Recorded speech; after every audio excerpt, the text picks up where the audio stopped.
Hi guys, it's Shipbased here, and we have a bit of breaking news for you guys this week. I said it a few weeks ago, but they've announced, or officially announced, that Legend of the Seas is coming to Europe and debuting in August 2nd in 2026. They did kind of accidentally leak the news a few weeks ago, but everything's now official and you can see everything. The prices are all there, all the itineraries are on the website. So I thought I'd do another video of going through it and talking to you guys about it and what to expect from Legend of the Seas. So when they do announce new ships, they haven't really announced much. They've announced the name of the ship, where it's going, but they announced a Broadway style show if there's going to be one. They announced the diving shows all in due course, nearer to the launch date or a few months before the launch date.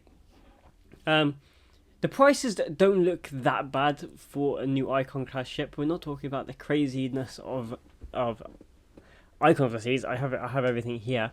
So they do have, so it's starting in Barcelona, like I said, in August, and then it's moving to Fort Lauderdale, Florida. So they're doing the same 7-night itineraries. They do one with Marseille, and then there's ones without Marseille, where they replace it with the Sea Day.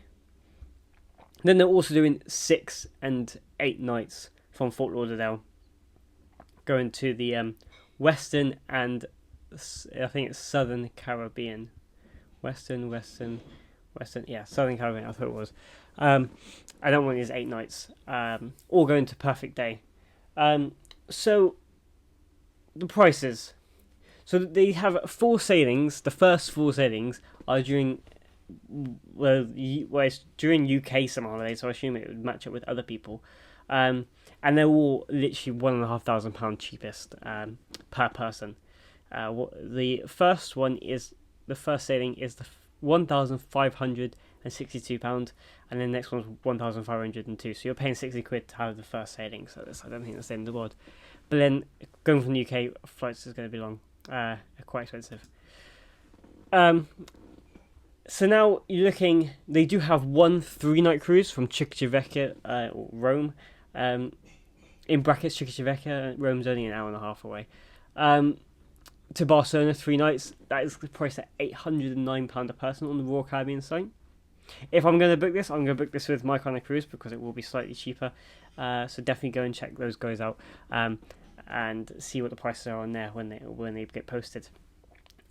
And then they also do have they have the 3 nights, and then they have the rest of them from Europe with Marseille. For the cheapest one is £1,147, and that is October 18th. If I'm going to book it, that's going to be the one, the cheapest one I can physically get. The 3 nights is £800, but for £400 or £350 more, you might as well get a week. It's easier to fly to Barcelona than it is to get to Civitavecchia. So they have 8 sailings here: Palma de Mallorca, Marseille, Las Splits, Florence and Pisa, Naples, and cruising in Barcelona. And that one starts August 30th and basically runs through all the way to October 18th, and then it will do its transatlantic to Fort Lauderdale. Prices start on that October 18th at £1,147 on the Royal Caribbean site. You can probably find it slightly cheaper, like I said, on my kind of cruise, or quite a bit cheaper, knowing them. And then it will do a 13 nights transatlantic to Fort Lauderdale, and that's priced around £1,300, going to Alicante, Malaga, Seville, and then Fort Lauderdale. 1, 2, 3, 4, 5, 6, 7, 8, 9 sea days in a row. I'm surprised they're not going to Perfect Day just before they go to Fort Lauderdale. That seems slightly a missed opportunity, especially for people on that cruise. And then they start off the season in Fort Lauderdale with a 3-night Perfect Day getaway for £700 per person. The prices aren't as extreme. I'm glad they're doing slightly shorter cruises, so you don't have to spend a whole week, which is kind of good. And then they're doing, like I said, the southern and the west and the southern. West and Southern Caribbean cruises. Starting from £1,400 is and then there's, I think it was £1,062 for the 6 nights Western. So not as bad. Like that's the prices when they came out of Icon. That was about the same price it came out with, and it went up. But with the slight drop in popularity of Icon of the Seas, I don't see the prices going up more, especially as this is the third in this class. Now, what do we expect? What they have changed. The biggest change we've seen so far is that they're changing the color of the slides. The slides are still exactly the same; they're just a different color. But this will be the first, I think, kind of ship that we're going to see them change and learn from their mistakes from Icon and Star, and they will slightly tweak them. So it'll be interesting to see. Again, they haven't really released much, but they've released all their itineraries, and I don't think it is badly priced for what it is. So I'm gonna see if I booked Embassy World Asia, so I'm gonna have a look, see if I can squeeze something in. And try and do Legend of the Seas, get the ship model, put it next to this one. So yeah, this is not much. But we'll put in the comments below. What do you guys think? Are you guys going to book it? And why it's over here? The only one annoying thing is I did post it on. I did comment on Michael Bailey's, the CEO, post about it, saying I think with people in the UK, this is a really big missed opportunity. It's getting released in August. Bring it to the UK for one or two sailings.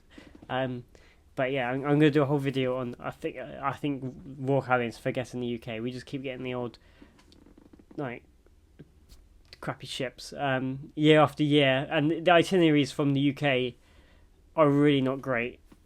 They are just. We get Independence, which have been here for however. In the UK, love Independence, but there's newer ships we think we could have. Especially we used to have two ships, now we've got one, and then now we've got Liberty, which is older than Independence, so you might as well just keep Independence. So it all just seems, and then especially with this being released in August, that is actually the perfect time to bring this ship to. I'm not saying bring it for the whole season to October because the weather's rubbish, but one or two round trips to Bruges or Rotterdam or whatever, just to get people on it, get people that can't fly to get to go on Legend of the Seas, and then do a trip to Barcelona, and then you get money that way as well. It just seems like a missed opportunity by Royal Caribbean, so show it off in Southampton, but that's because I live here. I'm a bit biased. At least I don't have to fly to America this time to go and do it. So yeah, I think it's a missed opportunity, but I'm going to do a video about Royal Caribbean in the UK because it seems a bit of a weird one at the moment. So yeah, what do you guys think about this? I think it's the same 7-night itineraries I complained about, that they don't change it at all for the last however many years. But it's yeah, I'm going to look to book it anyway. So yeah, once they announce more details, I will let you guys know. But this is all the news that we have so far. I've looked at all the dinings. All the dining that they've announced is the same. Deck plan looks kind of similar, so they'll change the odd bar. They might add that new tiki bar somewhere, because that looks pretty good. They're adding it on the law in the refurb. So yeah, it'd be interesting to see what they add over time, what they announce. But this is all the information we have at the moment. So thank you so much for watching. It's been Shipfaced here. If you'd like to see, please press the like button and subscribe to the channel. It's very much appreciated, and it really does help me out. I'm also on Instagram, TikTok, and Twitter. So links in the description below to go and follow me on those platforms. Thank you so much for watching. It's been Shipfaced here, and I'll see you guys in the next video.